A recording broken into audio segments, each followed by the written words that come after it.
अक्सर एक सवाल मन में आता है कि धर्म और आध्यात्मिकता में आखिर क्या फर्क है। आज हम प्रेरित अंकित की कहानी के जरिए इसी सवाल की तह तक जाएंगे। देखिए, उनकी कहानी आस्था के एक ऐसे नए रूप को सामने रखती है जो नियमों से ज्यादा एक व्यक्तिगत अनुभव को तवज्जो देती है। तो अंकित अपनी बात की शुरुआत ही एक बहुत बड़े फर्क से करते हैं। वो कहते हैं कि मसीह और ईसाई धर्म ये दो अलग अलग चीजें हैं। मतलब उनके लिए एक व्यक्ति है और दूसरा उस व्यक्ति के नाम पर बनाया गया एक सिस्टम। अंकित धर्म की तुलना एक सोने के पिंजरे से करते हैं। उनका कहना है कि धर्म हमें ऐसे नियमों में बांध सकता है जो बाहर से तो बहुत खूबसूरत दिखते हैं, लेकिन असल में वो एक बंधन है। जबकि ईश्वर के साथ एक सीधा रिश्ता, एक पर्सनल रिश्ता, वो सच्ची आजादी देता है। तो ये नियमों और एक निजी रिश्ते के बीच का फर्क है। तो चलिए कहानी की शुरुआत से शुरू करते हैं। अंकित एक हिंदू राजपूत परिवार से आते हैं और बचपन से ही उनके अंदर अपने बनाने वाले को जानने की एक गहरी तड़प थी, एक बेचैनी थी जो उन्हें सिर्फ कहानियों और रीति रिवाजों से आगे ले जाना चाहती थी। उन्होंने गुरुओं और ज्ञान के जरिए ईश्वर को खोजने की बहुत कोशिश की, लेकिन वो मन की शांति नहीं मिली जिसकी उन्हें तलाश थी। और इसी अनुभव ने उन्हें सिखाया कि ईश्वर को दिमाग से नहीं बल्कि दिल की गहराई से महसूस किया जा सकता है। तो इंजीनियरिंग की पढ़ाई चल रही थी और तभी उनकी सेहत एकदम से बिगड़ गई, इतनी ज्यादा कि डॉक्टर भी उसका कोई इलाज नहीं ढूंढ पाए।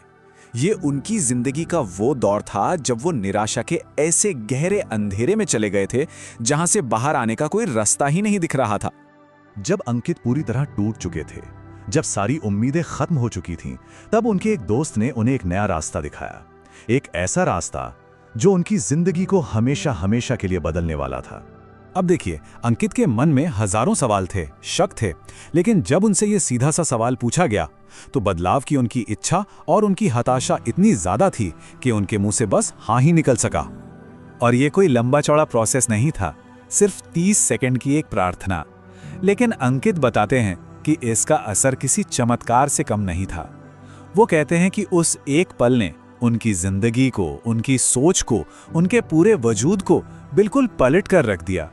इस अनुभव के बाद ईश्वर का मतलब ही उनके लिए बदल गया।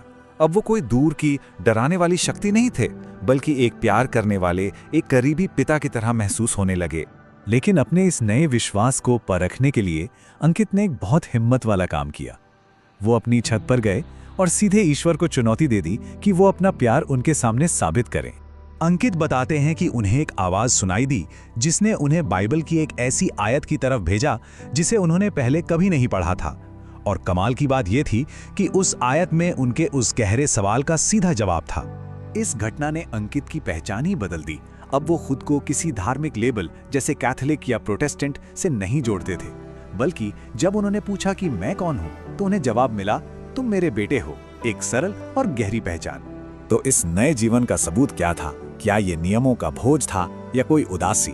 नहीं, बल्कि ये कैसी जबरदस्त और अलौकिक खुशी थी जो उन्होंने पहले कभी महसूस नहीं की थी। वो परमेश्वर के राज्य को किसी बाहरी जगह के तौर पर नहीं देखते हैं।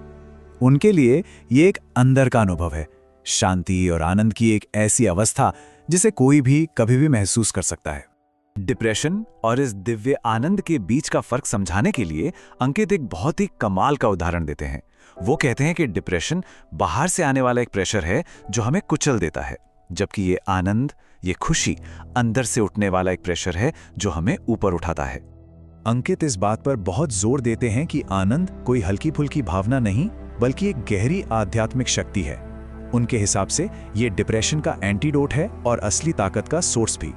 तो अंकित की ये पूरी यात्रा बीमारी से शिफा तक और धर्म के नियमों से निकलकर एक व्यक्तिगत रिश्ते तक, ये सब आखिर में एक निमंत्रण की ओर ले जाती है। और उनका संदेश बहुत साफ है, धर्म के बनाए हुए पिंजरे से बाहर निकलो और ईश्वर के साथ एक सीधे, व्यक्तिगत और प्यार भरे रिश्ते का अनुभव करो। अंकित की कहानी सिर्फ एक इंसान की कहानी नहीं है, यह हमें आज की दुनिया में बदलते आध्यात्मिक ट्रेंड्स के बारे में सोचने पर मजबूर करती है। ये एक बड़ा सवाल खड़ा करती है, क्या लोग अब सच में संस्थागत धर्म की सीमाओं से दूर होकर एक पर्सनल और अनुभव वाली आस्था की तरफ बढ़ रहे हैं? इस पर सोचने की जरूरत है।